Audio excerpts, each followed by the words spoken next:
الشيطان الرجيم. بسم الله الرحمن الرحيم.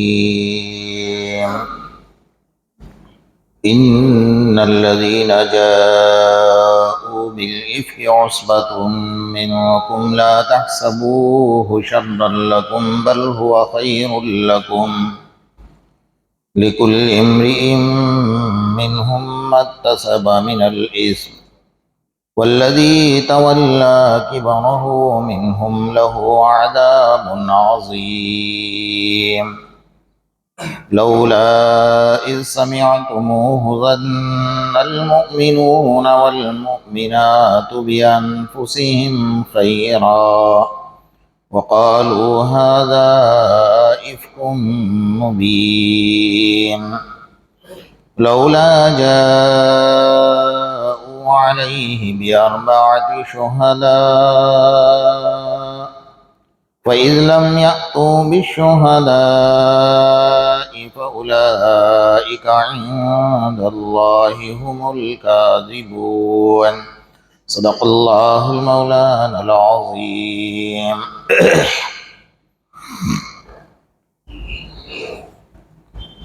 گزشتہ کل اور اس سے پہلے آپ حضرات کے سامنے سورہ نور کی آیت نمبر 11، 12 اور 13 پر گفتگو چل رہی تھی کہ جن لوگوں نے ام المؤمنین صدیقہ بنت صدیق عائشہ رضی اللہ تعالیٰ عنہ کے خلاف کیچڑ اچھالا، الزام لگایا، اللہ تبارک و تعالیٰ نے سب سے پہلے تو ان کو تسلی دی کہ ان الذین جاءوا بالافک عصبۃ منکم، یعنی آقا نامدار محمد رسول اللہ صلی اللہ علیہ وسلم، عائشہ اور حضرت صفوان بن معطل رضی اللہ تعالیٰ، ان تینوں کو فرمایا کہ لا تحسبوه شرا لکم بل هو خیر لکم، آپ اس کو برا مت سمجھو، یہ آپ کے لیے بہتر ہے. لکل امرئ منہم ما اکتسب من الاثم، اس میں سے جن جن لوگوں نے حرکتیں کی ہیں وہ اپنے گناہ کے مطابق عذاب بھگتے گا. والذی تولی کبرہ منہم لہ عذاب عظیم، اور اس میں جو بڑا تہمت لگانے والا تھا، یعنی اس سے مراد عبداللہ بن ابی بن سلول ہے جو منافقوں کا سردار، لہو عذاب عظیم، اللہ کا قرآن کہہ رہا ہے کہ اس کے لیے بڑا خطرناک عذاب ہے. لولا اذ سمعتموه ظن المؤمنون والمؤمنات بانفسهم خیرا، جب مومنوں نے اس بات کو سنا تھا تو اس وقت گمان اچھا کر لیتے اور یہ کہتے کہ وقالوا ھذا افک مبین، کہ یہ تو ایک بدترین جھوٹ ہے اور فریب ہے.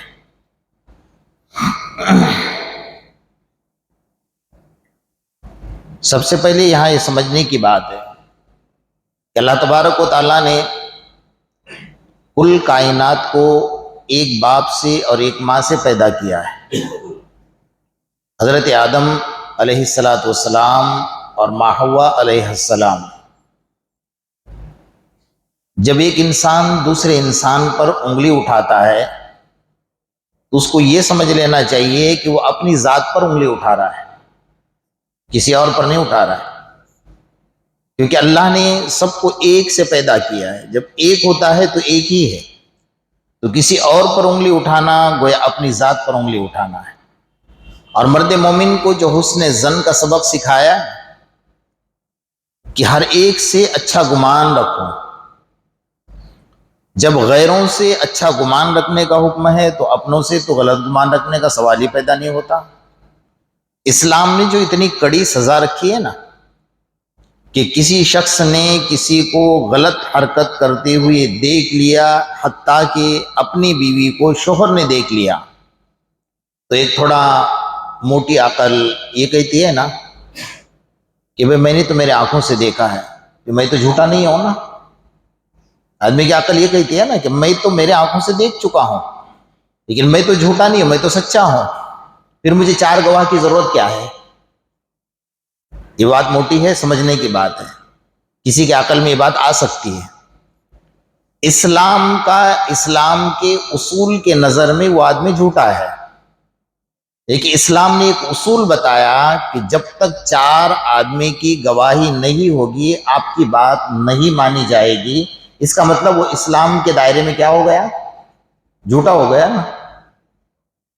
جب اسلام نے بتا دیا کھلا، چاہے اس نے آپ آنکھوں سے دیکھا ہو، لیکن تب بھی اسلام کا اصول اور قانون یہ ہے کہ جب تک آپ کے پاس 4 گواہ نہ ہو اس بات کو کسی کے سامنے مت کرو.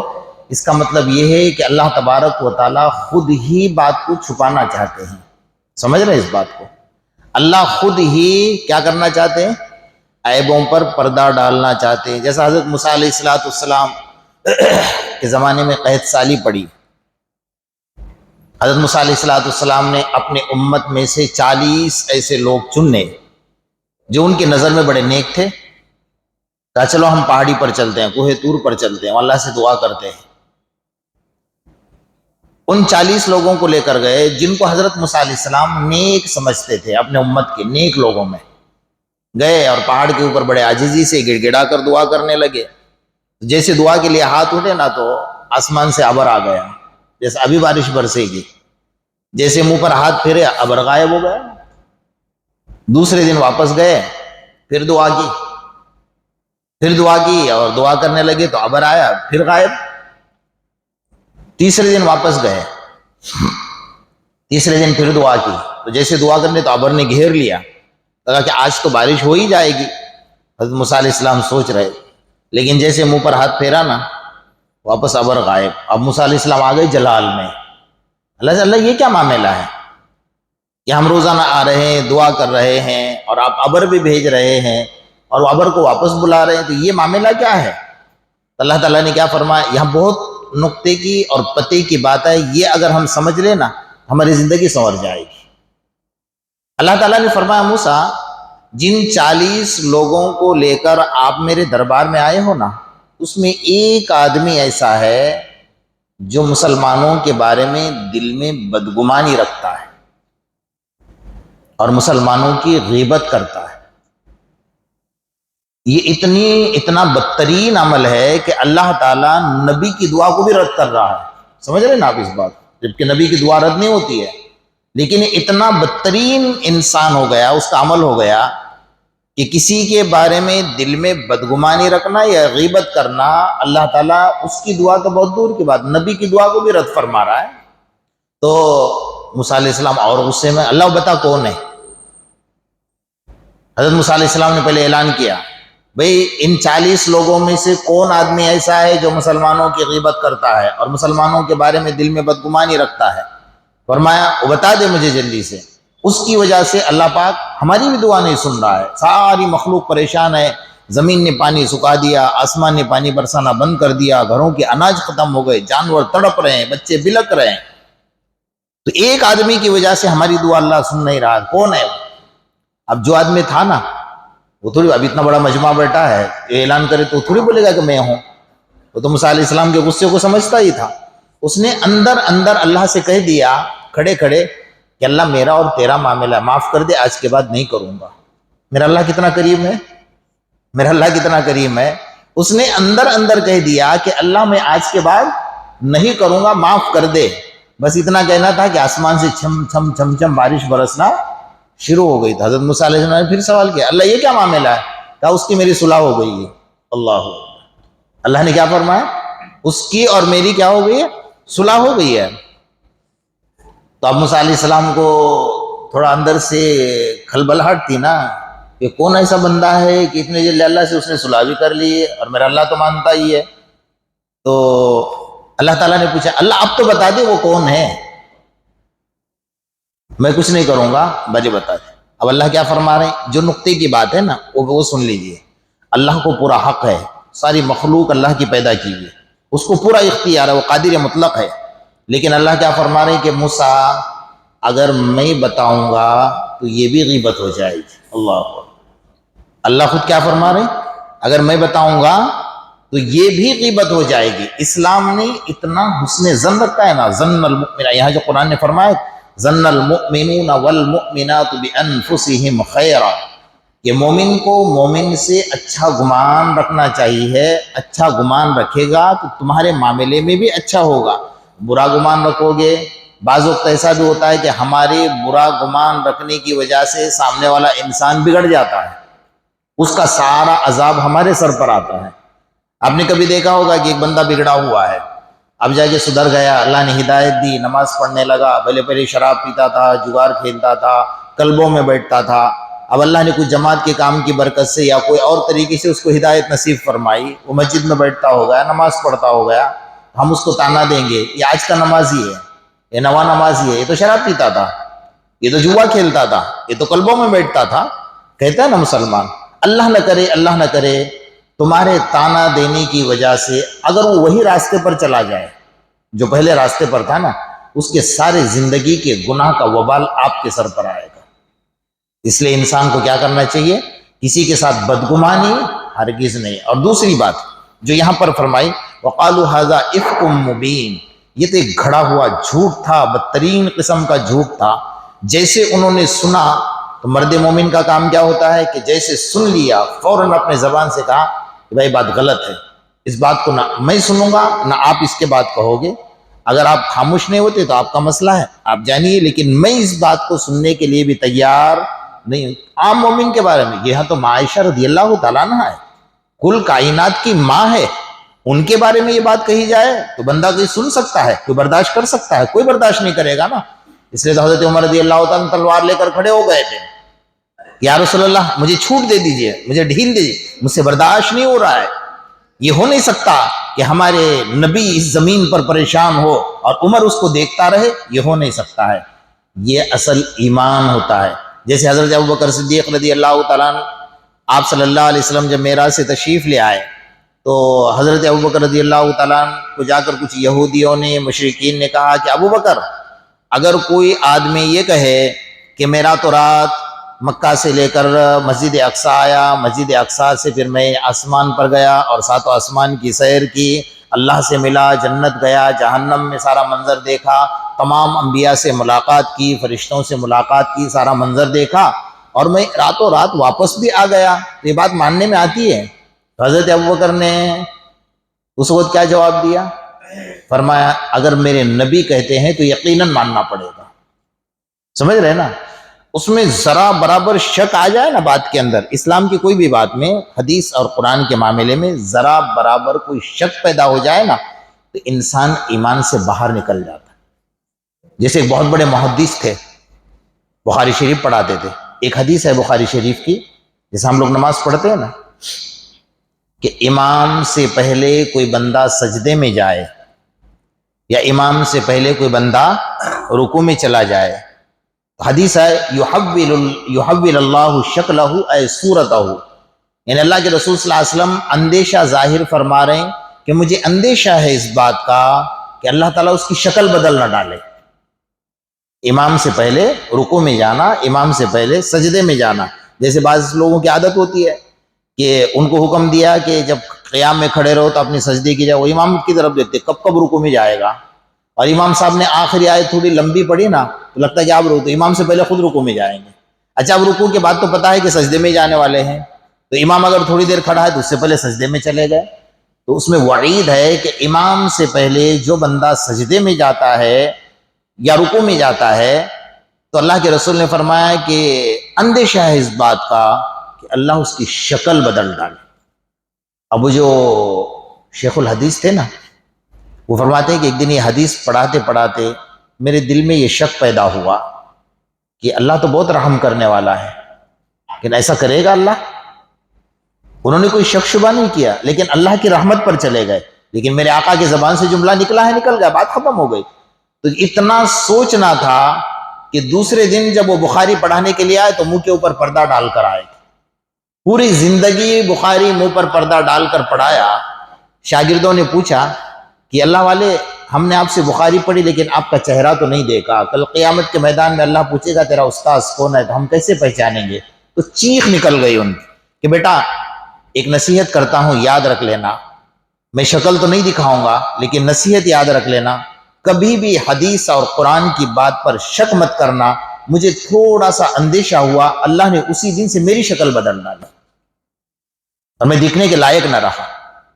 تو ظاہر بات ہے کہ ہمارے دل میں کسی کے بارے میں شک شبہ، اور خاص طور پر انبیاء کرام اور ازواج مطہرات جو کل کائنات کی مائیں ہیں، اور صحابہ کرام کے بارے میں اللہ تعالیٰ نے قرآن میں فرمایا رضی اللہ عنہم ورضوا عنہ، حتیٰ کہ اللہ والے جو ولی اللہ گزرے ہیں ان کے بارے میں بھی ہمارے دل کے اندر کوئی بدگمانی پیدا ہو جائے تو اللہ تعالیٰ کے ساتھ جنگ کے لیے تیار ہونا چاہیے۔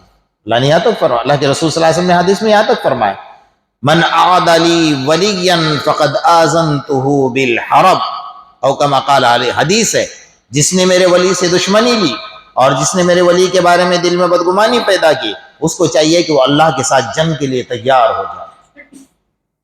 یہ حدیث، لیکن مسلمان تو بس اس کے دل میں، اب ساری باتوں کا نچوڑ ایک ہے، میں آپ کو بتا دوں، گندی چیز گندی جگہ پر جاتی ہے، اچھی چیز اچھی جگہ پر جاتی ہے۔ اب اگر ہمارے دل میں کسی کی بدگمانی، کسی کی برائی آ رہی ہے، اس کا مطلب کہ دل کیا ہو چکا ہے؟ گندا ہو چکا ہے نا، اس لیے گندگی آ رہی ہے۔ اگر اچھا ہوتا تو اچھائی آتی۔ انسان جب اچھائی کے طرف دیکھتا ہے تو اس کی برائی میں سے بھی اچھائیاں نکالتا ہے، اور انسان جب بری نظر سے دیکھتا ہے نا تو اس کے اچھائیوں میں سے بھی برائیاں نکالتا ہے۔ تو انسان کی سوچ کا معاملہ ہے کہ ظن المؤمنین خیرا، آقا نامدار محمد رسول اللہ صلی اللہ علیہ وسلم نے فرمایا کہ مومن کا گمان اچھا ہوتا ہے، اس کو اچھا گمان کرنا چاہیے۔ دوسرا، ہمارے سماج میں، ہمارے معاشرے میں ایک سب سے گندی عادت ہے، وہ کون سی ہے؟ کسی ایک بندے نے آ کر آپ کا کان بھر دیا، آپ کی 10 سال 20 سال 25 سال کی دوستی ہے، 1 منٹ میں آپ کی دوستی ختم۔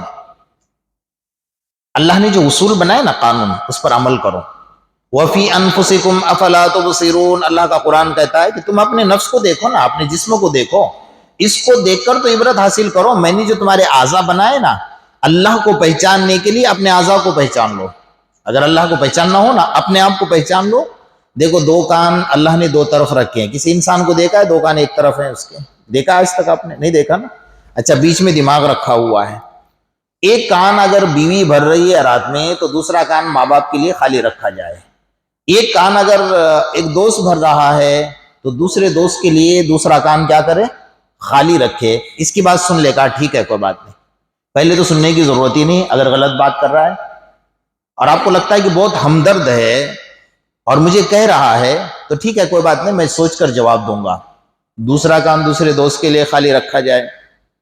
اس لیے حضرت حکیم لقمان کا قول ہے کہ کوئی شخص اگر آپ کے پاس آئے اور اس کی ایک آنکھ پھٹی ہو اور وہ آنکھ ہاتھ میں لے کر آئے کہ دیکھو بھائی چلو بدلہ لینے کے لیے سامنے والے نے میری ایک آنکھ پھوڑ دی ہے، یہ میں لے کر آیا ہوں، تو آپ جذبات میں مت آنا، وہاں جا کر تحقیق کرو تو آپ کو پتہ چلے گا کہ سامنے والے کی 2 نکال کر آیا ہوگا، تب اس کی 1 نکلی ہوگی۔ لیکن پتہ کب چلے گا؟ جب آپ سامنے جا کر تحقیقات کرو گے نا، تب پتہ چلے گا نا۔ اب آپ نے تو تحقیقات کی نہیں، اس کی 1 آنکھ پر بھروسہ کر لیا اور آپ جھگڑا کرنے کے لیے الجھ گئے۔ تو اسلام نے یہ سکھایا کہ ایک کان سے غلط بات سن کر یا صحیح بات سن کر فیصلہ نہیں کر سکتے۔ اس لیے حضرت امام اعظم رحمۃ اللہ علیہ فرماتے ہیں میرے نزدیک اپنے وقت کا قطب ہے، ولی ہے، محدث ہے، مفسر ہے، بہت بڑا عالم ہے، مفتی ہے، اگر ایک طرف کی بات سن کر صحیح فیصلہ، غلط فیصلے کی بات نہیں، ایک طرف کی بات سن کر صحیح فیصلہ کرتا ہے تب بھی وہ گناہ کبیرہ کے دروازے میں داخل ہو جاتا ہے۔ سمجھ رہے نا؟ جب تک دوسری طرف کی بات نہ سنے اس کو فیصلہ کرنے کی اجازت نہیں ہے۔ ایک وقت کا بادشاہ تھا، وزیر تھا، اس وقت میں بچے غلام بیچے جاتے تھے، تو ایک دن بازار میں نکلا تو دیکھا ایک بڑا خوبصورت سا بچہ بیچا جا رہا ہے اور بہت کم قیمت میں۔ اس وقت کے لوگ عیب بتاتے کہ اس کے اندر یہ عیب ہے۔ اس نے کہا کہ بھئی بچہ تو بڑا خوبصورت ہے اور اتنے کم قیمت میں، کہا اس کے اندر ایک عیب ہے۔ کہا کیا؟ ادھر کی ادھر، ادھر کی ادھر کرنے کی عادت بہت بری ہے، اس لیے اس کو کم قیمت میں دے کر جان چھڑانی ہے مجھے۔ کہا کوئی بات نہیں، میں لے لیتا ہوں۔ لے لیا، گھر لے کر چلا گیا۔ اب اس کو اولاد نہیں تھی، اپنے بیوی کے ہاتھ میں دیا، کہا اس کو ہم بچے کی طرح سنبھالیں گے۔ کہا بڑا خوبصورت بچہ ہے۔ ٹھیک ہے، بچہ، عادت ہوتی ہے نا، پہاڑ اپنی جگہ سے ٹل سکتے ہیں لیکن انسان کی فطرت نہیں بدلتی ہے۔ جب بڑا ہوا، نوجوان ہوا، تو ایک دن گھر میں ایسا ہاتھ باندھ کر کھڑا ہو گیا، جیسا اس کے چہرے پر 12 بج رہے ہیں، سارے دنیا کا ٹینشن اس کے دماغ پر آیا ہوا۔ تو ملکہ نے پوچھا، وہ بھی شہزادی تھی، کہ بیٹا کیا ہوا، آج بڑے اداس نظر آ رہے ہو؟ کہا جانے دو، آپ میری سیٹانی ہو، میں آپ کا غلام ہوں، بات بہت بڑی ہے، میں نہیں بول سکتا ہوں آپ کو، اور میری اتنی جرات اور ہمت نہیں کہ میں آپ کو بتاؤں۔ بیٹا یہ بتاؤ تو سچ کیا معاملہ ہے؟ تو بار بار کہتی رہی، تو پھر اس نے کہا کہ دیکھو بات دراصل یہ ہے، اب دھیان سے سن لینا، یہ واقعی سے آپ کی زندگی بدل جائے گی۔ تو بات دراصل یہ ہے کہ آپ کے جو شوہر ہیں نا وزیر، ان کا کسی اجنبی عورت کے ساتھ ناجائز تعلق ہو چکا ہے۔ اب یہ بات تو بہت بڑی ہو گئی نا، عورت کے لیے آپ ایک مٹی کا پتلا بناؤ اور اس کے سامنے رکھو اور یہ کہو کہ تیری سوکن ہے، اس کو پتا ہے کہ مٹی کا پتلا، پہلے اس کو توڑ ڈالے گی، اس کو بھی برداشت نہیں کرے گی۔ اور یہ بھی کہا کہ کل ان کا نکاح بھی ہونے والا ہے۔ اب شیطان جب شیطانی فطرت پر انسان کو اتارتا ہے نا، اس کے دماغ میں اور چالاکیاں ڈالتا ہے۔ تو اس نے کہا کہ ایک کام کرو، یہ سارا معاملہ کینسل ہو جائے گا، سارا معاملہ ختم ہو جائے گا، آپ صرف اتنا کام کر لینا، جب آپ کے شوہر گھر میں آ جائے سونے کے لیے تو ایک چھری لے لینا، اور چھری سے یہ داڑھی کے نیچے جو ٹھوڑی کا حصہ ہوتا ہے نا ابھرا ہوا، یہاں سے داڑھی کے 3 بال کاٹ کر مجھے دے دینا، میں ایسا کام کر دوں گا کہ آپ کا شوہر آپ کا بن کر رہے گا، اور کل جو نکاح ہونے والا ہے نا وہ بھی کینسل ہو جائے گا۔ اب بیوی کو اس سے بڑھ کر اور کیا چاہیے گا؟ ٹھیک ہے کوئی بات نہیں۔ اب یہاں سے نکلے حضرت ادھر شیطانی فطرت لے کر، کہاں؟ بادشاہ کے دربار میں۔ وہاں تو وزیر اپنے محل میں بیٹھا ہوا تھا اپنے مسند پر، وہاں جا کر ہاتھ باندھ کر کھڑا ہو گیا۔ کہا بیٹا آج یہاں آ گئے اور بڑے اداس میں، کیا ہوا؟ کہا چھوڑو، بات تو بہت بگڑی ہوئی ہے، لیکن کیا کروں، میں نہیں کہہ سکتا ہوں آپ کو، میں آپ کا غلام ہوں، میری اتنی جرات اور ہمت، لیکن گھر میں رہتا ہوں، اگر آپ کو نہ بتاؤں تو یہ بھی ناانصافی ہو جائے گی۔ بات دراصل یہ ہے کہ آپ کی بیوی کا کسی اجنبی مرد سے ناجائز تعلق ہو چکا ہے۔ یہاں تو پوری پٹی پڑا دی نا، اب یہاں گیا تو وہ بیچارہ ٹینشن میں، وزیر، اور کہا میری بیوی؟ ٹھیک ہے۔ اور یہاں کیا کہا پتہ ہے؟ اس سے خطرناک بات بتاؤں؟ کہا کیا؟ کہ رات میں آپ گھر جائیں گے نا سونے کے لیے، وہ چھری لے کر آپ کا گلا کاٹنے والی ہے۔ سمجھ رہے ہیں؟ وہاں کیا کہا تھا؟ بھول گئے؟ کہاں سے کاٹنے تھے؟ داڑھی کے پاس سے۔ اور یہاں کیا کہا؟ گلا کاٹنے۔ یہ بیچارہ ٹینشن میں آ گیا کہ میری بیوی میرا گلا؟ چلو ٹھیک کوئی بات۔ اب گھر گئے تو ایک دوسرے کا چہرہ دیکھا تو یہاں بھی اداسی یہاں بھی اداسی، لیکن وزیر نے اپنے بیوی سے پوچھا نہیں کہ بھئی ایسی بات سنی ہے، صحیح ہے غلط ہے، اور بیوی نے بھی اپنے شوہر سے پوچھا نہیں کہ بھئی میں نے ایسی بات سنی ہے، صحیح ہے غلط ہے، دونوں نے پوچھا نہیں، دونوں ایک دوسرے کے چہرے کو دیکھ کر سمجھ گئے یہاں بھی 12 بج رہے ہیں یہاں بھی 12 بج رہے ہیں۔ تو بیچارہ نہ کھانا کھائے، ایک مایوسی کے عالم میں بستر پر سو گیا۔ اب نیند کہاں سے آنے کی، گلا کٹنے والا ہے بیچارے کا، پلٹ رہا ہے بستر ادھر سے ادھر، ادھر سے ادھر، الٹ پلٹ کر رہا ہے بستر پر، لیکن کہا چلو تھوڑی دیر تھوڑا ناٹک والی نیند سو جاتے ہیں۔ اپنے آنکھ بند کر لی اور خراٹے لینے لگا۔ بیوی دھیرے سے اٹھی اور کچن میں جا کر چھری لے کر آئی، اور جیسے داڑھی کو پکڑا نا فوراً کھڑا ہو گیا اور بیوی کے بالوں کو پکڑ کر زمین پر سلا دیا اور چھری سیدھا گلے پر پھیر دی۔ گئی بیچاری۔ ابھی وہ شہزادی تھی، ادھر بادشاہ کی بیٹی تھی، پورا خاندان آ گیا، جان کے بدلے جان لیں گے۔ قصہ بڑا لمبا ہے، میں مختصر کر رہا ہوں۔ واقعی میں لکھا ہے علماء کرام نے کہ 11 لوگوں کی جان گئی اس قصے میں۔ کتنے لوگوں کی؟ 11 لوگوں کی۔ معاملہ کچھ بھی نہیں تھا، نہ ادھر کچھ تھا نہ ادھر کچھ تھا، صرف کان کی غلط سنوائی، ایک کان کا فائدہ، ایک کان سے غلط سننے کا نقصان۔